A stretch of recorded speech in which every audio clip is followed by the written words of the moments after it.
Chef Danielle. Today we are here with FUDD. FUDD. Okay, FUDD. What is your government name? my government name is Levon Minot. Okay. But nobody calls me that. Right, because I didn't even know when Jessica was like Levon. I was like, who's that? Because I know you as FUDD. She don't call me that either, but okay. Yeah. So you and I had the pleasure of meeting through my daughter, and your book was just about to be released. It was about to drop, yes. And you were like, yeah, you got to interview me. And I was like, okay, I'll interview you. And now we're here. Now we're here. So first of all, why did you name the book Caution?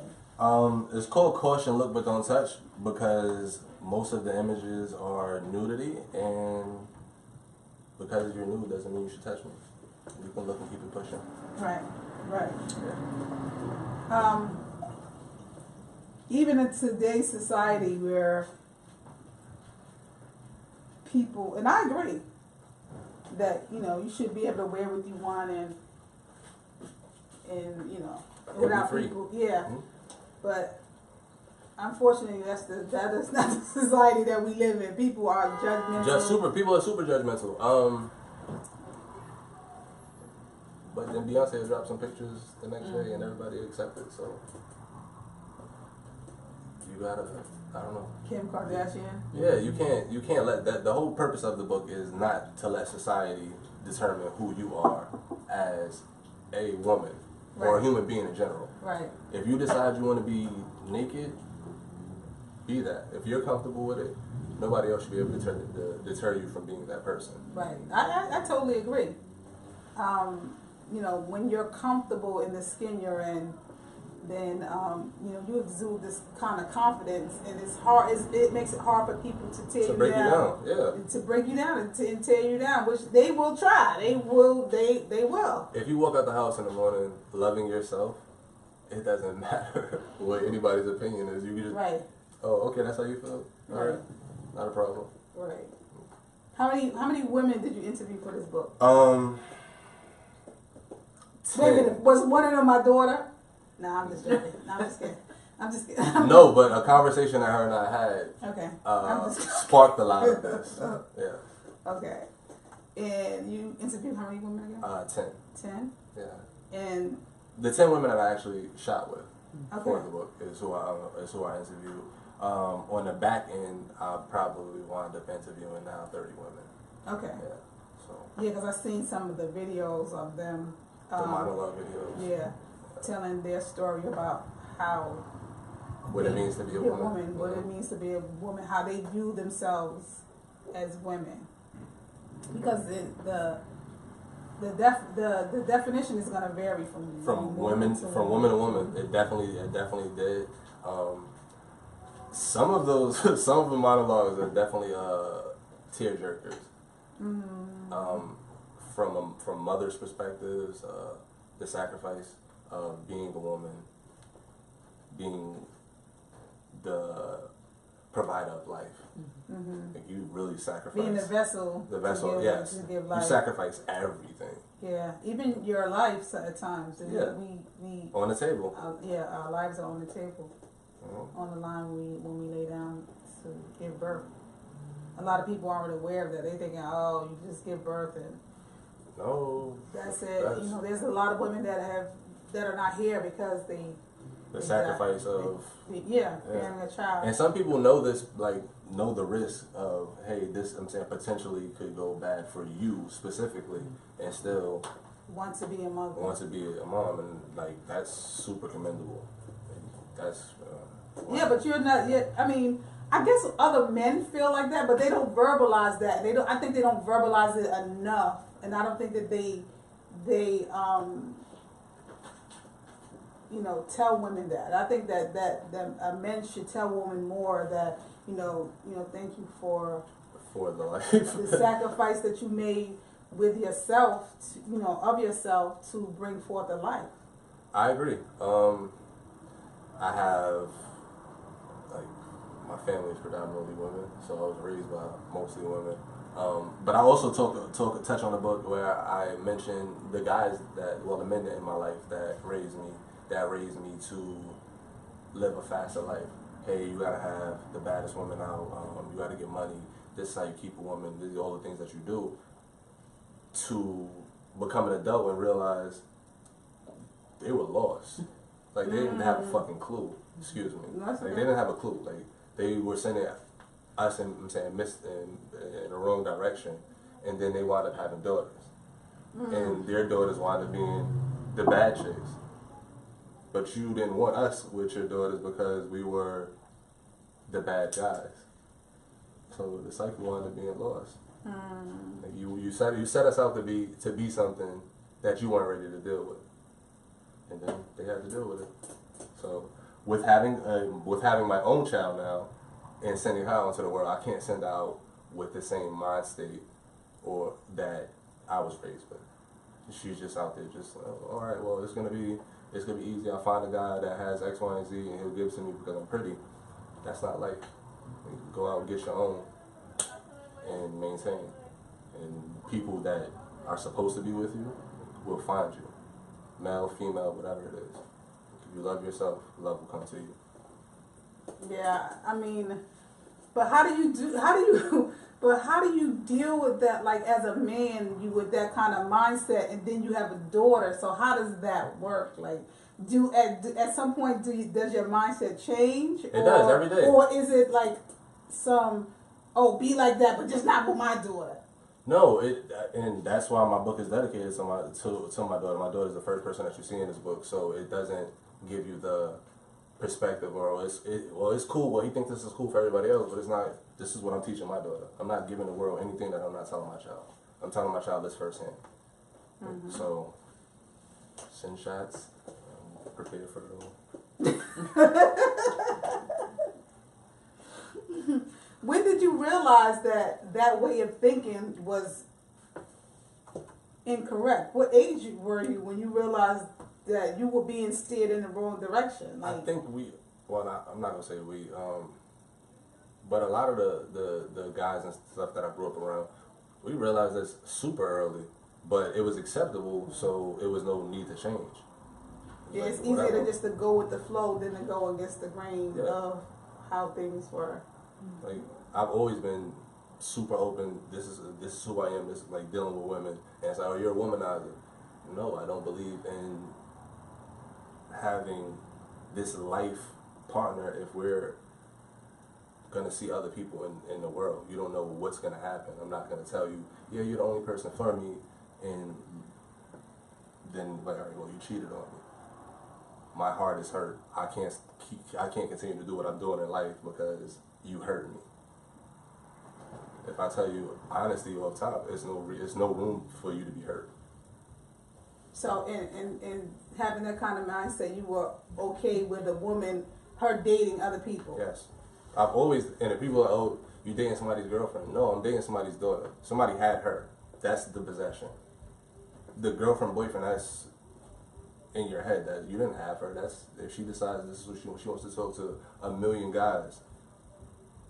If she could deal with that, that's on her. Like, mentally for you to be stagnant because somebody else's decision is crazy. It's crazy. If it's honest, if it's an honest conversation on top, I think both parties can respect it and move freely. Okay, so did you see the video that's going around with the guy where he says to the girl that you're not my girlfriend? He says to her, "You're not my girlfriend. Why are you so worried about titles? You're not my girlfriend." Okay. And he says, "I'm going to see who I want to see." And okay. She said to him, "Are you okay with me seeing somebody else?" He said, "Nah, we be done." He's a fool. And then she was like, but the way she came across was like she was insecure, like it seemed like she was willing to stay with him under those circumstances. I think it's what you instill in your children. Like, if self-respect is something that you go off of, you determine what that is off top. This is what I'm going to take, and this is what, and I'm not standing for this. So if those things start popping up, people say, oh, well, you see red flags and stuff. It's no red flags if you step out into the world and say, I'm not accepting this at all. As soon as I see it, all right, have a nice day. That's it. No go back. No, let's see where we can go from here. That's okay. Enjoy life. The world is extremely big.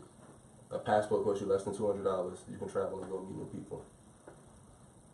That's a good perspective to have. A lot of people don't have that kind of perspective as far as like, okay, see you, have a nice day. We're not tied. We're not plants. We're not tied down. You can move. Like, you were made to be able to move. The world is big for us to be able to move around. Mm-hmm. You're going to meet other people. Right. If you see someone in the street, you walk in and you shouldn't just be like, all right, well, I'm going to look at the ground because I don't want to see somebody else that's attractive or it's going to cause an issue with the person that I'm with that's supposed to love me. Right. Love shouldn't change because I have a thought in my head. Right. That's not realistic to me. So, try to. What did your mother think about this book? My mother and my father have been together the day before yesterday made 49 years that they've been together. Yeah. So this is I'm a strong believer in commitment and love, that it works. But I also understand that it's tried every day. Every day. It's no, like, the Huxtable wedding, wife and husband thing. It's not realistic. Like, that's what you might see on the outside, but that's not what's really the glue that keeps the relationship together. Going through trial and error is what you be like, all right, I'm built for this. This person is definitely for me. So, back to your question, my mother loves the book.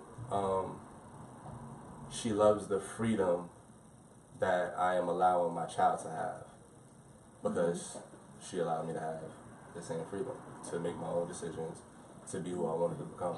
Mm-hmm. My mother raised five kids. Yeah. 3 boys, 2 girls. Everybody has their own success story at this point. Mm-hmm. So I'm the last person on the back end. Yeah, she's happy. She's definitely happy. So, going back to what you said about, the Huxtables and the glue and all that kind of stuff. So, but, I have a boyfriend, and he says the strength of a relationship is how you handle adversity, not when things are going good. It's when things are going bad. I think that's what I was trying to explain. Yeah. Yeah. So when you said that, I kind of got that, which is true, and it's challenging. So you have to be prepared for those challenging days. Every day, and then people get into relationships and then they lie, and then you gotta be with you all day while you just lied to me. Now I'm sitting there looking at you like, you believe that? That made sense to you enough to tell me that? You should have just said nothing. And that's where I'm in love with you. But why you don't want to be in a relationship? No, it's not being in a relationship. It's me lying to you and telling you something else. Like, it's people out in the world that you're going to see, that you might stop, you might hold a conversation with, you might go have a drink with. The possession of being in a relationship, like, that's mine. You're not supposed to do this. Why? Why not? Why can't you have friends? Why can't you meet new people? Why can't they be the opposite sex? No, there's nothing wrong with that. But you think people have problems with that? Yeah, I think that's the biggest problem with relationships. Oh, I knew you was over here with this person. Where you at? Who you with? Why? Why does it matter who I'm with? Why does it matter where I'm going? For what? It's a real question. Why does it matter? I don't know, because I don't have those kind of issues. So I feel like it's a younger, not to say you're old, but I feel like it's a younger problem. Like, for 30 down, It's super possessive. You trying to say I'm not 30? No, I'm just kidding. No, 30 and younger. Yeah, you guys have to look at things. Yeah. It's not it's no 50-50 partnerships. It's all right, I have this, all right, well, I want the guy that has the car, and I want the guy that has this, I want the guy that has that. What do you have for yourself? Nothing. All right, for the guy that has nothing. All right, I want the girl that has this, I want the girl that has this, has a college education. Meanwhile, you don't bring the other 50 to match that, but then you want to dictate to this person, oh, you shouldn't be doing that, you shouldn't be doing this. No, my job and my degrees allow me to do these things, so I should be doing these things. Right. That's exactly why I went and got these things. So you're saying the younger generation is their vision about relationships is distorted? Is that what you're saying? Yeah, or it's definitely distorted. It's possessive. It's like you owning property. That's my girlfriend. My girlfriend better not be with nobody. She better not be talking to nobody. She better not be doing this. That's what young kids be saying. Y'all young kids. That's the things that I observe. I'm saying that's the world that I'm not trying to allow my daughter to go into. And like, hey, oh, you have an issue with me doing this? All right, cool. We don't have to be with each other, and I can continue to do what makes me happy, and not worry about your feelings are hurt. So I can't do what makes me happy. That's self-love. Self-love is what makes me happy first. Right, because if you're not happy, you can't make anybody else happy. So I'm just going to sit here and just be miserable with you because you don't want me to have fun or you don't want me to live life. Doesn't make sense. And what does living life mean? Like what? Traveling, like whatever it is that you determine you like cooking. Mm-hmm. If somebody comes and be like, I just want to go out to eat. I'm a chef. Why would you go take your money and go give it to somebody else? I can see you occasionally going out, but hey, I want to cook. I want to cater. That's not what I'm into. Right. You're probably not for each other. You probably need to go find somebody else that fits your agenda. Right. So, yeah. I just think you should, if something is for you, you'll know that feeling. Mm-hmm. It won't be the standoffish. It won't be, oh, I'm going to go over here and do this. Right. And you'll come to grips with love. Real love. Real love.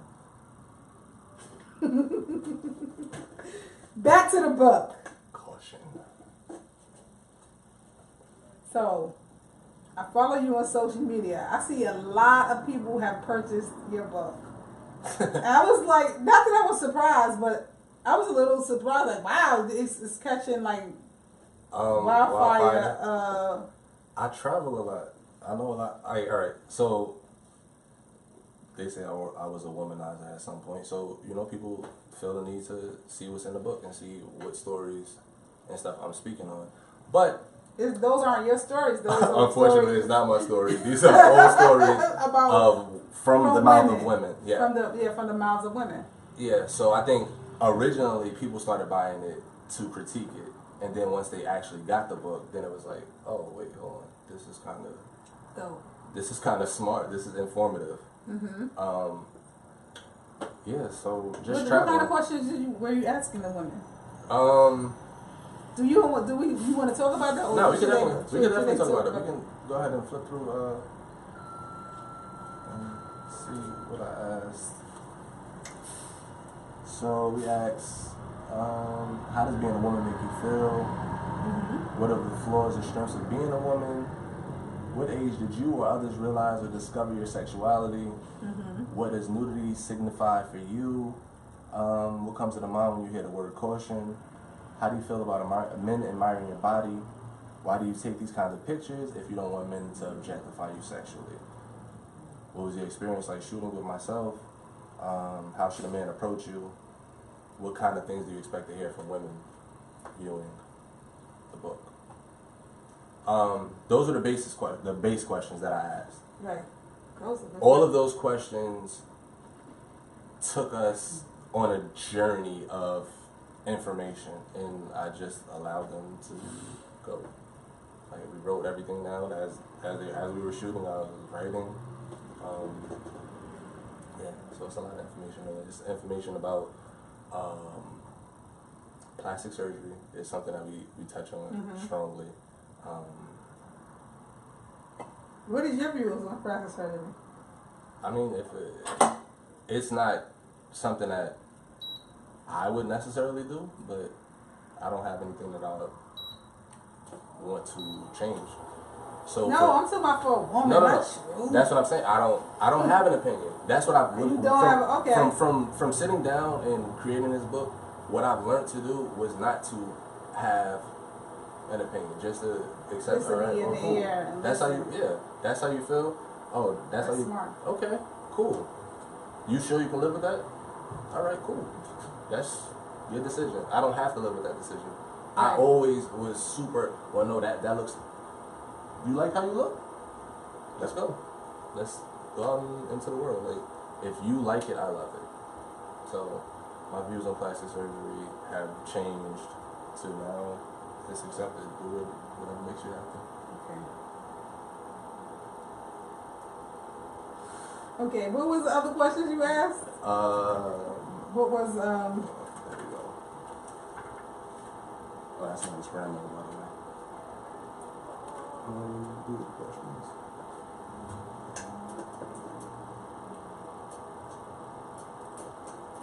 This is a good question. How do you feel about men admiring your body? And what was the Um, what was some of the responses? How do you feel about men admiring their body from what? From afar or sexualizing. Basically is what it really boiled down to. And some of the women were kind of grossed out by men in general. Like at this point in life, like I don't want to talk to guys. Like, and these were the quote unquote bad women of the world, the strippers and stuff. It was, like I sat down, I shot with strippers, I shot with pregnant women, I shot with mothers, grandmothers. And for the most part, the people that actually were use their body for work, like as far as like the exotic and stuff, were just turned off by men in general. Like I don't want to deal with guys. I come here to make my money and I go home to my girlfriend. So you have guys that shoot they shot at a target that's like I don't even exist. You shooting at all of this right here. I'm at the air. Yeah, like I'm a mirage. I'm just here right now because I know you're stupid enough to come in here and throw all of your money away. So I'm gonna come and take it. I'm gonna go home. Have a nice day. So once again, I learned to stand back. A woman that, especially a modern woman, if she wants your attention, you'll know she wants your attention. You don't have to. Hey, you need to smile. Da da da. You're attractive. Okay, have a nice day. Interesting. But as speaking from a woman perspective, what I don't like is when you're walking down the street and men look at you the way in which they look at you were like they just got out of jail like that morning. And it's like, why are you looking at? And it's like that the assault look. Yeah, like, that I'm ready to risk it all. Yeah, and that makes me feel like I'm ready to risk it all, and I'm about to stab you up with a screwdriver. Like that's how I'm sorry, but that's how I feel. Because it's like, why are you looking at me like that? It's like, and the men that look, and then you could tell they turning their head, they looking at you. You can feel it. Yeah, and I don't like that. Why are you looking at me that hard? Like, I'm just a woman, like any other woman. I mean, you might find me physically attractive. You don't know me. What I will say is, especially being in New York, it's a whole 360 now. Because women have got aggressive like that now to the point like, I'm grabbing on you. Where you going? Miss, relax. Calm yourself. Yes. Really? Yes. Definitely that serious. Yeah. I've never seen that. This is, especially like the younger girls, you walk down Jamaica Avenue, it's, are you serious? Doing? Like, how old are you? You move like, yeah, that's serious. Wow, I didn't know that happened. I'm sorry. That y'all get assaulted like that. I didn't know. They want what they want. Because it is assault to me. It's like when you violating somebody's personal space. Because I'm very big on personal space, so you know. It's definitely changed. It changed a lot. And I think that also helped me, like, all right, I'm not talking to anybody in the street. You know, I'm cool. It's just it feels weird, the rape culture thing too. Also, like, hey, excuse me, no, you can turn around and be like, rape. Wait, hold on, I don't want to be classified as nothing that has anything to do with taking anything. So yeah, I don't even, I'm not acknowledging. Hey, that's a nice outfit. You know, go this way now. That's the extent of my compliments. Well, I did not know. Well, I'm sorry to keep saying that, but I did not know women do stuff like that. It's not women. I mean, it's women in the sake of being not men, but being aggressive. Yeah, but it's more so it's younger girls, like high school age, and you're like, are you serious? yeah, and it's like, please don't touch me. Go that way. Yeah, because they're young. They're too young for you. But you're young. You got 30-inch weaves in your hair, head full of makeup, middle of the day. Like, why aren't you in school? Like, what are you doing out here? Who's teaching you that this is acceptable? So, what do you think about women that conduct themselves in that manner? What do you think that do you think that they don't have anybody teaching them, or they have the wrong people teaching them? Because remember, you grew up, they were giving you misinformation. So you think they're getting misinformation or they're getting no information? I think at this point, like, people are scared to talk to younger people, so I don't think it's even giving information. I've heard people like, say that. Yeah, like, oh, they're not listening. Sometimes you just have to talk to people in their own language. Like, if you sitting in the middle of the projects, you can't come in there with a tie on and be like, hey guys, well, you need to. It doesn't correlate because they don't see that out for themselves. The same out that you've made for yourself, they don't see that same out. But when you have somebody like say Snoop Dogg come and talk to you, he's giving you the same message, or Jay-Z, you from these same projects, you've made it out of these projects. So I think with younger girls growing up also, if they had more of, I'm not gonna say positive because I don't know what necessarily is positive, but if some sort of guidance. Nicki Minaj, Cardi B, these are the who girls are like, all right, this is my role model. Yeah. Some point you have to be like, hey, that's not what I want my daughter. That's not what the direction I want my daughter to go in. So yeah, the videos and stuff, music and stuff might be canceled in ours, but you have to give that up also. Parents don't want to give that up. Like, you punish your child, you have to punish yourself also. You have to, all right, you have to. If my child can't listen to the radio, I can't listen to the radio either. Okay. You have to go to that extent of this is, but that's how you control what's being fed to them. Yeah. But if you sitting there, you watch 11 hip hop and you're saying, go in the other room. Okay, I can't see the visuals, but now I can hear it. Now I have to act out to get my own visual of what's going on. I know the words, I know the dialogue words. Right. Now I have to go in the mirror and do all the other extra stuff. So.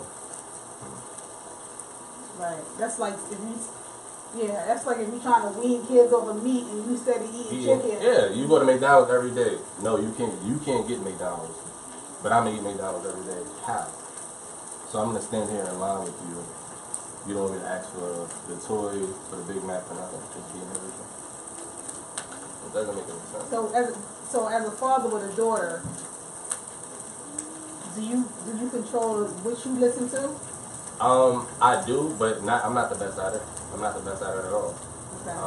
I try to censor the things that she hears, the things that she sees,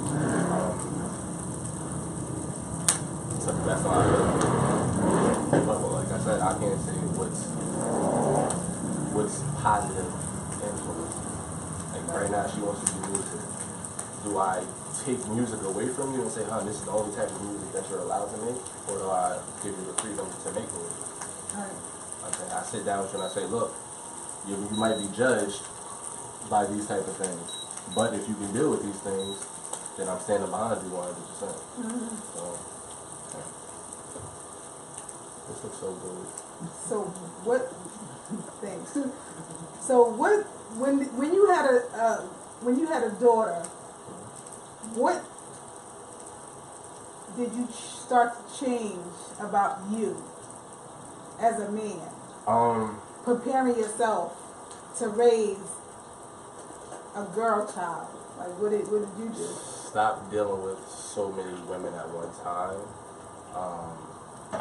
Because I don't think it's fair for a child to have to learn new people or be around a bunch of different energy and stuff. Or you might like someone and then we fall out, and now the child doesn't have that relationship with that person anymore. So really, like, stop being around a bunch of women. Or stop not to have her around a bunch of women. So, yeah. Not to give the idea that you're it's just a come and go thing. If this is who you decide that you want to be in a monogamous relationship, then do that. But if you want to be the person that is the come and go person, then that's also cool, but understand how you're going to be perceived.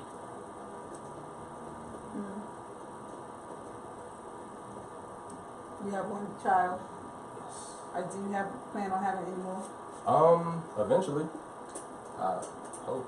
I don't know. How did it feel like being the youngest? To be the youngest, it's spooky because I watch all my siblings' success, and if I fell, then all of them are looking at me like, yeah, you dropped the ball. So, oh, you think that oh no, we crack jokes. So if you fell, we're gonna definitely crack jokes. We're definitely gonna laugh about it. We're definitely gonna talk about it. We're definitely gonna be. But what is your definition of success? What's? I mean, at this point, I think the book is successful. Because I think the book is successful. I mean, I see all the testimonials that you post from different people, and I'm like, wow, like this is really great. Did you get anybody that did not like the book? Because I see the positive. All right, so my sister-in-law watched me. I don't know, brother, we've been together for a long time, so she watched me grow up. So she was just like, Earl, I feel like you're exploiting women. And I'm like, hold on, wait, you didn't read the book. Like, the book isn't even printed yet. Read the book first and then come back and tell me how you feel about it. So I'll speak to her next week. I mean, for the most part. Her opinion changed, though. Her opinion definitely changed. Yeah. That's good. I mean, because everybody that I see, they were very positive about the book. I didn't really know what the book was about. Now, mind you, I saw the testimonials and I saw the pictures, and I was like, still kind of unclear on. No, I wasn't skeptical. I was unclear about what the book was about. Okay. Because as an artist, I don't judge people in their art and what they do. It's like, you do what you do, I do what I do. Art is art. I love art. No matter what the form is, not just because I cook. That, my form is the best form of art. Yeah, no, I love people that draw. I love music. Creativity. Yeah, just being able to be creative. So when I saw her, I was like, oh, okay. But then when I'm now speaking to you, I have a better understanding of what the book is about. And I commend those women on their bravery, because it takes a certain level of bravery to not just bear your body, but to bear your soul. Yes. Yeah, stand in your truth. As Ashe, as with Shawnee would say, she would tell me that you have to stand in your truth. You have to be authentic, be your authentic self. I think good, bad, or ugly. Yeah. And that allows you to be free. Yeah, it definitely does. People understand who you are, what to expect from you. Yeah, because we're all flawed, and the thing about me is that when sometimes people will say stuff like, oh, when I create certain things, and they're quick to point out my flaws, and dude, you could have did this better, you could have did it. I was like, well, you could have did it also. And I say, well, I'm not afraid to show people that I'm still learning and I'm still growing. And I'm still trying to master my craft, and I will never master it because there's so much to learn every day. There's some sort of new technique that comes out. There's new tools that you can use. So I'm never gonna fully master it. I'm gonna be great at what I do. I'm gonna be amazing at what I do. But to know everything about what I do, no, I'm never gonna know everything. There's always gonna be something to learn and something to know. You have to be open and receptive to. But would you want to continue to do something that if you like, all right, this is I mastered it. There's no steps higher than this. I can't learn anything else. It's right, it takes the fun. Yeah, it takes the whole. Yeah, it takes the fun out of it. I definitely like, wouldn't do. It's like climbing a Mount Everest. You're like, all right, now I got here. Now what am I gonna do? Yeah. It's you have to set your sights higher. Yeah, and always have. All right, I'm gonna go cook. You know what? Nobody's ever cooked in the middle of the ocean, just standing on the float. I watched before I came here. The dude was on he had a barbecue grill and on a jet ski. Like he had cropped the jet ski and put the barbecue grill in there so he could be able to grill in the middle of the pontoons. That's dope as hell. You can have fun and you can eat and you can cook while you're having fun. Right. That's innovative. Right. Yeah. But somebody's probably looked at it and go, "Oh, that's stupid." But you have to wait on land for your food, and he can go on the water and go have fun and still eat. Yeah, okay. And probably eat something that came out of that fresh out of the water onto the grill. Right. While you're sitting there waiting for somebody to bring you fish back. Frozen and processed. Yeah. So it's perspective people, though. Yeah. It's people exactly. It's how people look at things, and I'm glad that I'm growing and learning and learning to look at things from various perspectives and not just be closed-minded and have tunnel vision, because there's so many amazing things out here. There's there's so many amazing people doing amazing things, and I'm just glad to be here to witness it. Yeah, to witness it and be creative and do my part. My birthday is tomorrow. I just said that to myself waking up. I said, listen, I don't need to celebrate. I've celebrated the whole year. I'm content with where I'm going, the direction I'm going in. Birthday. Thank you. Well, hopefully you'll get some book sales for your birthday. That would be great. The goal is to sell at least 5 books a day, every day.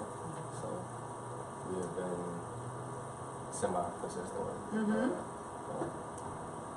A 6 book a day would be a great thing. Right. And what's next? Do the docuseries for the book, and that would be nice.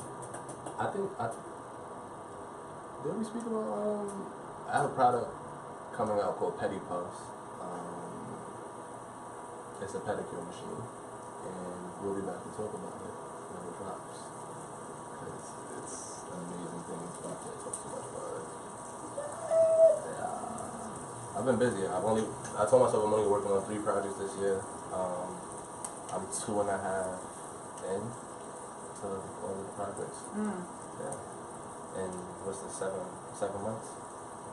7 months into the year. So, second and third quarter, just all work. Enjoy fourth. Create first. Strategy. Yeah. Wow. So you're doing really some amazing things. Yeah, next year your daughter was in for the Thank you. Right. Yeah, your daughter was really. She was like a really like I was like, oh, okay, this is really like a little kid because she was gung ho at first, and then after a while she was like, oh, okay, I'm ready to go. Yeah, that's with me too. I'm ready to go. I was like, wait a minute. She was just like, when your father came to pick her up, I said, look, he didn't leave you here forever. He's coming back. Right. Pop. I want to go home. Daddy, call my mother. I want to go home. Whatever. Like, live life. I don't know. Call me when you want me to come get you. Oh. Yeah, but kids are kids, and they have their own little personality, so it's like, to let them be is the best thing you can do. Once she got home though, she was like, I want to do it again. She was like, I heard you didn't do a good job though. She was just like, I want to do it again. But She did a good job. She it just takes her a while to warm up to warm up to people. but then Yeah, I she get it. Yeah. let's do it. Let's work with it. Mhm. Like we just did. I did a photo shoot with her. I think the week after she shot with you. I did a shoot with her. I'll post those pictures soon. But Yeah, they she's were just such a clown. Yeah, her pictures came out really good. I Yeah. mean, like she has an amazing smile. So I was just like, wow. I was really glad that she, you know, after a while she was like, she Into warmed it. up. Yeah, she warmed up. But then after a while she was like, okay, I had enough. You guys either text, call, Get email somebody. my grandfather or something because I had enough. I'm done here. Because after a while she was like, she didn't want to be in the picture. She was She like, don't want to smile no more. She just. that's it. I was like, oh, okay. She did that at her graduate step up. Oh, She just did her step up for the like pre-K? yeah. They went. They called a name for her. Come up there and sing. She seen all the people. She was like, Yeah. Well, "Move the mic, please." that's what she said? She don't say please. She just push stuff out of her way. No. Wow. That's how kids are. Next book. Next book. I don't know. I'm undecided. Are you going to do a next book? Yes, I'm definitely gonna go next book. This was awesome. I always said I wanted to write, but I kept chasing music, thinking I wanted to be a rapper, but I never wanted to perform. What I wanted to do was write the music and record the music. So writing is definitely something that I'm passionate about, and that I've always been passionate about. So I want to write a book on my life, because I say a lot of stuff in this book that's kind of vague as far as how I was raised, and I don't want anybody to feel slighted, because I am extremely thankful for the way I was raised. It got me here. Right. But I want to definitely write about my life, because it's a really interesting story. I was emancipated at 14, so I've pretty much lived wherever I felt like I wanted to live at my whole teenage life. Dropped out of high school in 10th grade and snuck into colleges and got my own promotion in my own college and learned how to work all of the digital programs, all of the cameras, anything entertainment I could do. I would just keep it really young to learn. I want to write about that. That's very interesting. That's really interesting. So now what? So let me ask you this. When you write, do you write with a pen or do you type on a computer? All right. So it's a whole process. Normally, it's a thought. I start rambling, but everything is ramble because I can't focus at all. Then I call DJ, and then DJ starts putting it into perspective and saying, you can't go in that direction. You need to stay here to stay focused. So it's pretty much a two-man team. DJ make sure that it's structured correctly. I come up with ideas and... Who's DJ? I don't know, can I bring one over? Sure. Who's her? No. So, okay, he don't want to bring her over. Who is she? She is my partner in creating all things Forever FUDD, which is the brand that this book is out under. Okay. She's logic for my scattered thoughts. She keeps you straight. She keeps you structured. Yeah. She keeps you structured. Because You be all over the I place. sit around and just like, and she sits and like, alright, this is the focus point. How do you feel about this? And I give her a rundown on my perspective, and then she writes things down in the correct order that it's supposed to go. So it's a team, really. Well, it takes a team to do whatever it is that you want to do in life. It takes a team.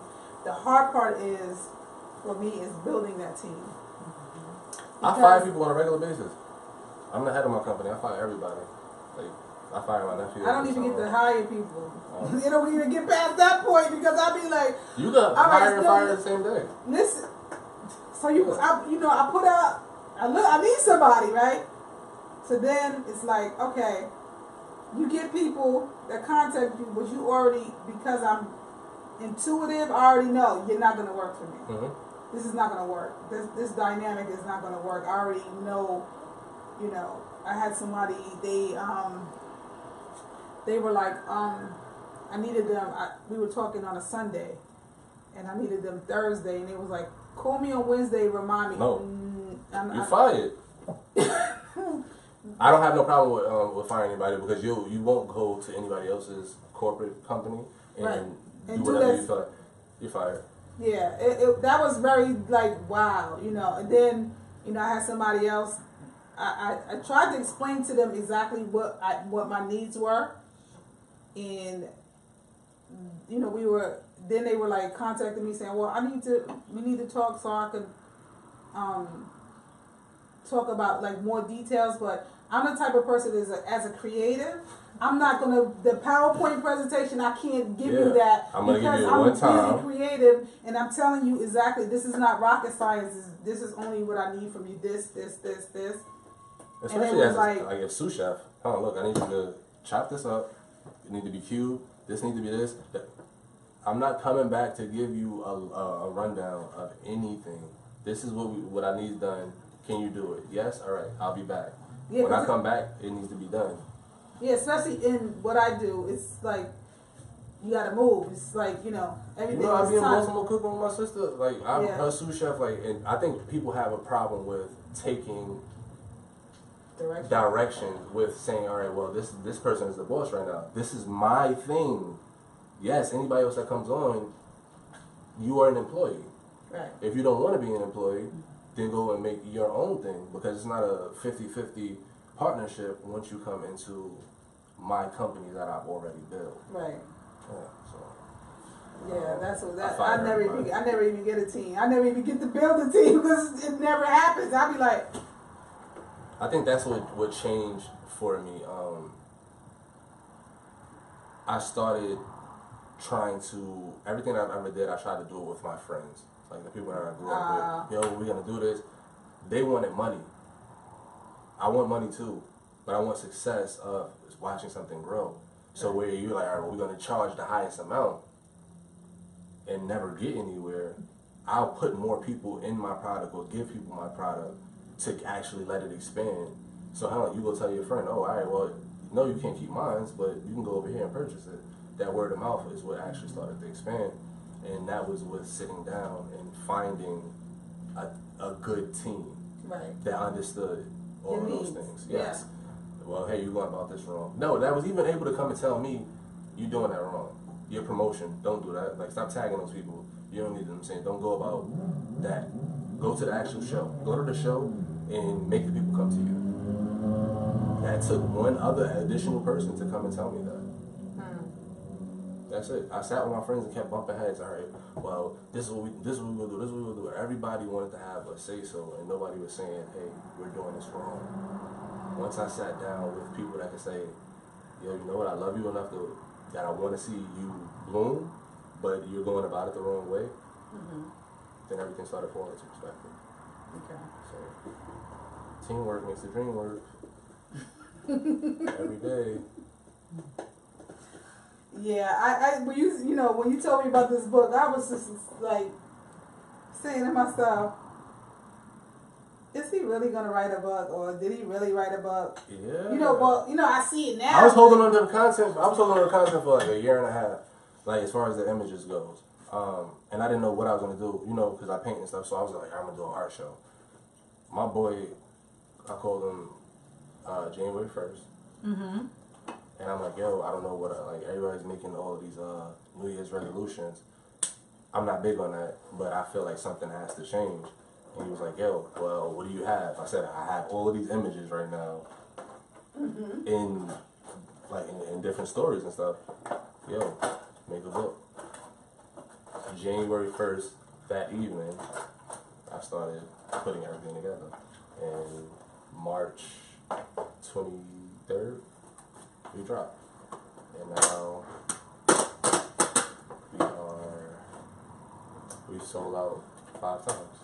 So, yeah. What's that? A month and a half? Who print your books? We're not giving them no love at the moment. So. No, I mean like the actual people that print it. No, I'm not saying that. What I'm saying is that you get somebody to print your books, or are you under a publisher or No. It's what's in it? It's self-published. Oh, okay. Yeah. But the people, they need to start respecting us a little bit more, or we will take our business somewhere else. Oh, well, you know, that's another story. Yeah. For a different day. but that's also we're trying to say, this is mine. Yeah, this is something that I own. Something that you put your name on. Like, it's hard to get a reliable, cohesive team together. Yeah. Like, I mean, I don't think I ever had a team. It's just like, and I hate to keep saying that, like feeling like the little girl who never had a lollipop. But I'm saying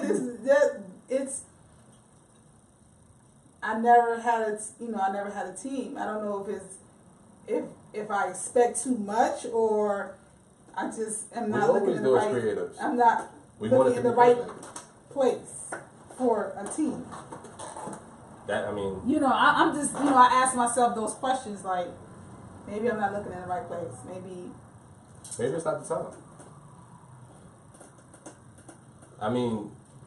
It's been working out for you. But it's hard. It is. It's very, hard to be creative, and then you got to worry about the other nuances of, the background and the behind the scenes, and that's a lot. I also learned with building a team is having the team play their role. Like, if me and my sous chef is on this side of the camera, whoever's behind the camera is the people that I need to be able to run that part. I shouldn't have to worry about what's going on behind the camera. Like, I tried to do that my whole life. I'm going to be every part of this team. I'm going to do everything. But if you're giving 50% to something, you're not giving 100% somewhere else. Right. And that's the beauty of having a team, and having a team that you can count on. Roles. Yeah, and they know what your needs are, and they know what needs to be done, and they're actually doing it without taking direction. They're like pitching in and be like, "Oh, okay, let's this is what we got to do. Let's do this." And you tell somebody, "Huh, you're the head of this department. Whatever happens that goes wrong in this department, it's on you. You completely, you did this." So. But it's hard though. I haven't. Well, I'll figure that part out. But it's like I never could get reliable people that's ready to roll their sleeves up and just, hey. But maybe it's not my time. Maybe, like you said, maybe it's not the time for me to meet. It's somebody right here. It's somebody in New York right now that is willing to step up. Like, it's really word of mouth. It's really being outside and stuff. Right. One of my boys, I just did some paintings for his grills. He does jerk chicken and stuff. Oh, okay. Okay. Yeah, but he stepped out on his own. His family tells him on a regular basis, he has a decent job. He's a nurse. Right. Oh, just get more hours at work. And he's like, look, I'm trying to build this. Right. And they don't see that. So it's like, that's not gonna work for you. That's what his passion is. Yeah. He nursing pays the bills, but his passion is. But he keeps hiring his family. I need you. He don't really need them. It's other people that can come and help him. Right. But the love, and you saying I want to be successful with my family. Right. Is what's stagnating what he's doing. But once he's successful with doing it, then your family's gonna come on board and be like, I got all of the cousins. Cousin. Y'all want to sell some books? You can make some money selling books. So. Right. Nah, let me hold some money though. Okay, no, that doesn't work. Right. You want me to do all of the work, and I had to put this together, buy it. I have to pay for more books. Right. Yeah. And you want me to just give you the money instead of you being able to go out and sell it. Like, you don't feel better doing it on your own. So. If a publishing company came and offered you a deal, would you take it? No, not right now. They want 35%. You didn't do any work. But do they do? Print the book. That's it. No, what do they do? Just print it? They print the book. Promotion? No, they print the book and they host it. Like it's all right. Now I sell through my sister's company, so you can't get the book unless you get it through her company. So it's all black owned. Right. Everything that we do from top to bottom, idea to print to shipping, is us. Like even with the post office, is limited. Like we're not paying y'all to package our stuff and send it out. We'll package it ourselves. We sit in the house. Like all of the actual book packaging is there's no machines. It's us sitting down doing all of this ourselves. No outside parties at all. So what can you really help me with? That's 35% worth. I guess that's how people feel about music companies. Yeah. Right now, why would you give it? Even doing music, you shouldn't. I'm not giving nobody, oh, hell, well, I'm taking a 360 deal for what? You can get booked and do shows. You can get all your money doing shows anyway. You don't have to drop a project. Right. You can record a single in somebody's house, pay them. Now you have your own masters. Right. You own it, right? Yeah. And take it and go do all the performances. Kevin Hart is the only comedian that's smart enough to do that. Everybody keep bitching about not getting no money. But you have all of these signs that you can rent this spot, you can rent that spot. Okay. This holds 1,000 people. $10 times 1,000. Plus your security and stuff. Your drinks. You gonna make your money.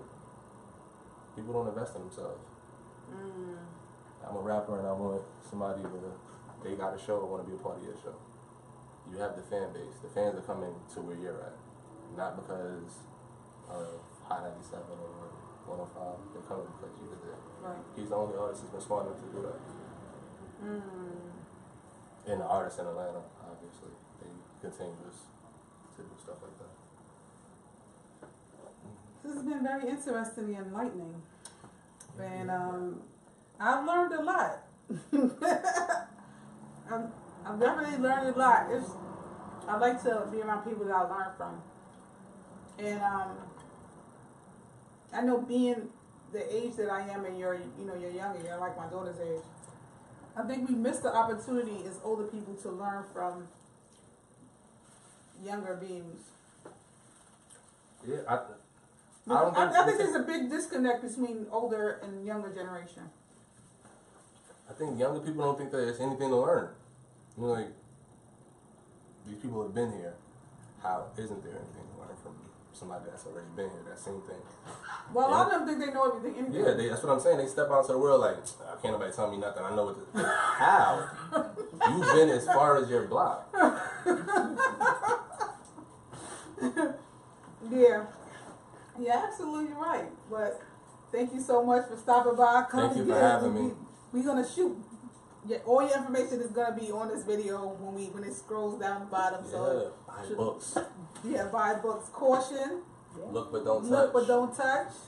It has pictures of a lot of women in their glory, and I think women are one of the most beautiful creatures on this planet. Women that our bodies and our minds, and we create. We're creators. We create. Yep. Create life. Creators of life, right? It's in here. It's all in his book. It's all in there. Love yourself first before you can love anybody else. It's the message. And eat good. All that trying to eat cute. Eat good. Eat till you full. That's it. Thank you so much. This has been an amazing episode of Talking with Your Mouth Full with FUDD. Yes, I have to call him FUDD because I know him as FUDD. I don't know. Everybody say his name is LaVon, but I know him as FUDD. My mother don't even call me that. Your mother calls you what? My mother called me FUDD. My mother called me Al. I don't think my mother wanted them to name me LaVon. My father was bugging. We sorry, Dad. Yeah, I didn't say that. He said that. I did. It's all me. Yeah. Thanks so much for stopping through. Thanks for food. Get his book. Talking with your mouth full, Brooklyn Chef Danielle.